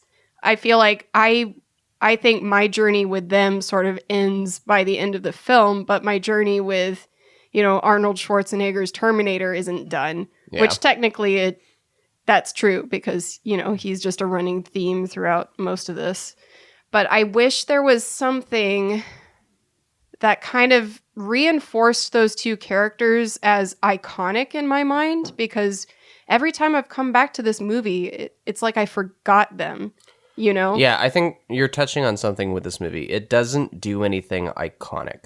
Like the most iconic thing it does is the ending. Yeah. And apart from that, it is just a standard So I think with the time gap between movies, it does a good job of it's almost like it's meant to be here as all right, we're returning you to this world. This is what's going to happen. Now go, kind of a thing. Yeah. You know, so it's not too drastic of a change, but just enough to further the franchise and put in something interesting. So we're not rehashing that same storyline over and over. Yeah. So yeah, 7.5. 7.5. 7 point blah. 7 point blah, blah, blah. Spooky season is The best rating. All right. And last but not least, we have AJ with a 6.5. 6.5. Ooh. A little lower than I was thinking. I'm not even going to try to defend that. I don't even know. I'm not going to lie. I kind of chickened out and balked a bit because I enjoy this movie quite a bit. I just couldn't really, I don't know, crack into it. Yeah. From an analytical perspective, and what you just touched on with the memorable, lasting, staying powers. What kind of? There's not much in the middle to chew on. Yeah. You have the big, awesome, like Reese said earlier on, one of the coolest in-car vehicle, like the crane chase. I mean, that's just amazingly shot and well done and great. And I'm on board with this John Connor. I am. And I'm on board with his, even probably more so than sounds like the group with their chemistry with Kate. Like I bought that and I thought it went over just fine. And the memorable aspect of the ending is what really sticks with me. And I don't know, it just kind of needs a bit more complexity in the middle. And Right. they're so close. I mean, I guess I would maybe liken it to a whiskey or like a single malt scotch or something, or maybe a blend. But it's got some pretty pop in the nose and the front, and has a somewhat interesting note at the finish, and so something to kind of, after a while having drunk it or drinking it, you kind of vaguely remember it and you enjoy it, but it's just almost too smooth and almost too simple in the middle. It's not I know what you mean, full-bodied or complex. Yeah. Always love your analogies. What kind of whiskey would you compare it to? Well, he was just I'm not going to tarnish any brand reputations here. Crown Royal, get out of here. You're like T3. I mean, I'm definitely bringing it up because I do enjoy this movie. I do. And I really like the tech and the drones that they presented. And I do feel it's a pretty worthy successor to the Terminator franchise property. It obviously doesn't hold a candle to T2 in my opinion, but it's still a Terminator movie, I think. Yeah. And it's pretty similar to the TX in the character appearance itself. It's got this kind of seemingly clean flash and the poly mercurial, morphing aspect to it, but it's almost super, we kind of describe the internals of it. And there's, attention to detail, but it just kind of doesn't, it just goes over your head a little bit. Yeah. Because I think some perspective was just a little bit skewed, or, the wrong things were focused on at the wrong times. Yeah. Or not delved into deeply enough. There's definitely a lot of potential here, and I enjoy this movie more than my numerical score would probably present. But I'm also kind of keeping it in mind against, the potential in sci-fi and stuff like that. I think 7 is a fair number in the grand scheme of things. Right. With the note that I really do enjoy this movie, and I do enjoy where they're taking John Connor in this. Just kind of wanted a little bit more from John and Kate. So, and the Terminators as well.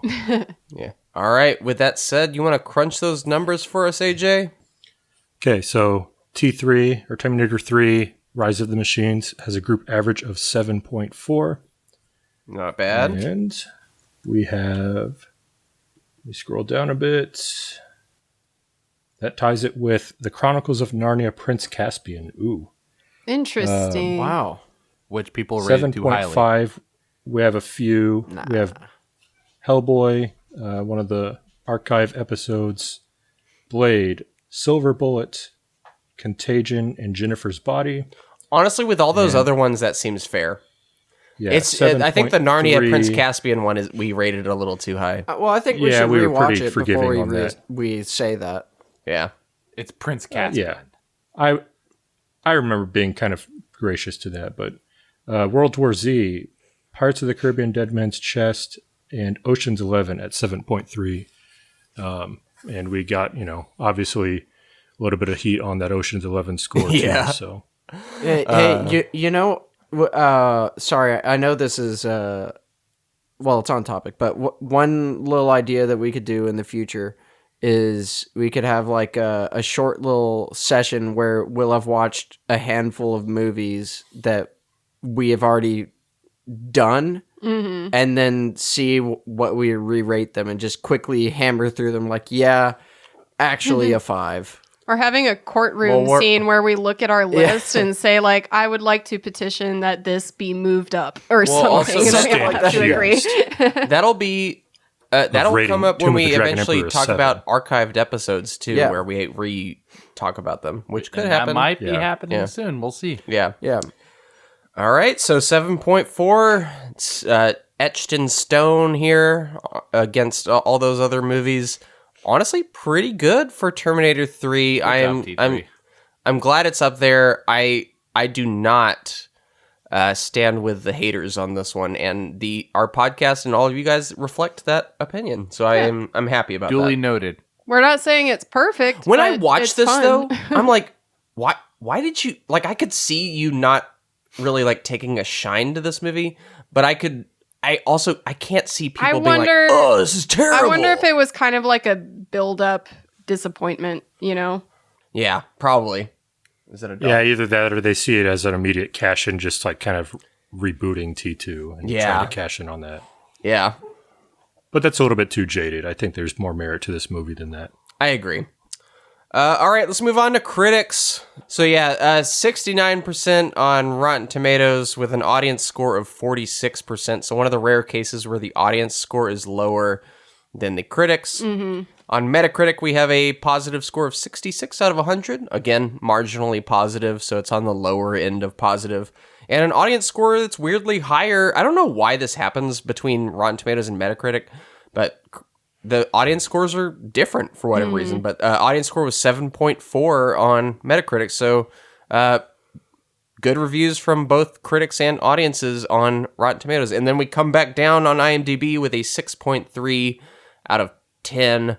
Obviously, this overall score for this movie is lower than the previous two films. We recall that the first Terminator is one of the rare movies to have 100% on Rotten Tomatoes, and the second Terminator was like in the lower 90s region there as well. So yeah, it's kind of all over the place. It's scattershot with this franchise. That said, you isolate this movie from the sequels, this is a decently reviewed film. Again, it's just trying to fight its way out of the shadow of these two pinnacles of excellence in this franchise. So it had a tough act to follow. I have to imagine that Jonathan Mostow on the set was like sweating every day. Like, I have to get this right. Like, it's just, I can't imagine the pressure for something like that. I know. What a follow-up. Yeah. Kudos to him. All right. Box office. This movie released wide on July 2nd in 2003, so in the middle of summer here. Also playing at the time were, just to take you back, Legally Blonde 2, Charlie's Angels Full Throttle, two movies that I put exactly together as like, okay, those are sequels of the early 2000s. Finding Nemo, Hulk, and Sinbad, a movie that we've covered. Dang. Yeah. Did it take you back? Finding Nemo's the one that does that. That unlocked the memory. I remember seeing that in theaters.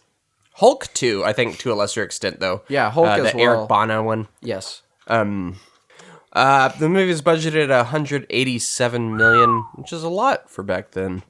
There were movies that were budgeted higher, but this was definitely a massive budget. Can we do a comparison with Return of the Kings that came out the same year?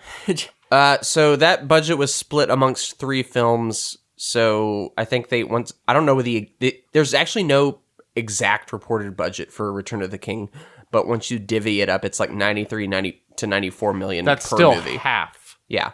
of I don't know. what this movie was. But that said, it's all lumped together as a big production. So Whatever. I don't Yeah, know. like Whatever. Return of the if you look at all 3 of them, Return of the King and Two Towers are the more expensive movies, most likely. Yeah. But Yeah. just based on everything but you see. still, for what they did, I know, Yeah. but you can't compare everything to those because I can. because that was Especially when it's just the like same year. That was a miracle. It was it was the same year. but it was a miracle. Well, this was what, July? Oh, Yeah, July. What was that, like 3-4 months in between? Come on. All right. All right. Anyway, there's your budget. What do y'all think this movie did worldwide? Let's start with AJ this time. 400. I think pretty decent name recognition, but I don't know, some okay competition too. 400. All right. Noah. Dang it. I was hoping to be later on. Nope. It's fine. Oh, it's definitely a benefit being Noah. last. Okay. You've Yeah. been boxed in a lot recently. I'm gonna. I will Save save him you for for last last. this time. Okay. Out of just kindness for you not being Thank on the you. last episode. David. Dang. Do I want to go on the high side or the low side of 400? up to you, 'Cause- buddy. All right. I'm going to go with my instinct. I'm going to go with a full 360, baby. 360. Low. Right back to where you started. Arena. I'm going big. I'm just gonna say 500. All right. Noah. Okay. So here's what I'm going to do. I really think that probably it's a little higher than this, but just for fun, 359. What? You dick. 359. You could have won. So who had AJ? You said 400. Yeah. You are the closest. You would have won. Oh, AJ won. The movie made 433 million worldwide. So this is the first time this franchise is like, oh, we're mortal. We're not. It's Yeah. The movie did very well. Don't get me wrong, but this is not a James Cameron. He came off of Titanic and now he's making Avatar, and it did even more. This is a once you take Terminator away from James Cameron, we're feeling kind of vulnerable here. Once the final numbers came back in. Obviously, 433 million is nothing to sneeze at. It did 150 million domestically. On both accounts, that is less than T2. But if you factor in that inflation, do punch in all the numbers, it still is a success for the franchise. That said, it's that type of movie where you look at the final numbers, and while it is in the green, you're like, is this enough to like Warrant. keep going? Yeah. I don't know. Obviously they do, because I honestly think this movie damages the franchise slightly, and Yeah. I think that T2 single-handedly carries the torch for the next 2 or 3, all the other sequels. No one's going back to after this, no one's going back to the previous movie and saying like, wow, that movie did good. Let's make a sequel to that movie. They're all going back to T2 and being like, man, T2 was so big. We can't just let this thing go. But for whatever reason, the movies, it's so funny how iconic franchise, like this should be an iconic franchise that is always successful based off, just, I don't know, imagery and just how much it's penetrated just film culture. But it's not. It's a franchise that starts to just have chinks in the armor and slowly starts to just fall and struggle to keep going. What were you going to say? Man, what a Terminator analogy there. Yeah. at least it wasn't a hydrogen battery exploding. True. I was just going to say the reason is I think they don't innovate enough with it. They kind of just redo the same thing. The funny thing is I'm going to argue with you for the very next movie. Okay, but Salvation is the only one that was different. That's the outlying factor. Yeah. That's the only one that's different. And I'm not saying I like that movie or not. I'm just saying it's the first film to stray from the formula. Yeah. I just think they shouldn't have had a formula, so to speak, I think they decided box office over Vision. Yeah. What do you think? The ending of this, do you think it's a neat enough ending? Like, does it leave enough to your imagination to kind of fill in the gaps without being upset that... This and the first movie are the ones that are like, I want to see how this continues. Like, the ending to this is like, oh, I want to see what happens after this. Because this is unknown territory for the franchise, you know? Where it's like, oh... At the same time, it's kind of like a hopeful ending that's leading you enough to, like, you know, kind of put the pieces together enough where I would have been fine with this story ending here, especially with the time travel element. Like, you know, the future, because you've been told to it, you know, secondhand, and now we see it kind of like moving into that stage. Yeah. So obviously we're halfway through this franchise. It's a long franchise for, I mean, we're already seeing like kind of troubles financially, and that doesn't cease after this.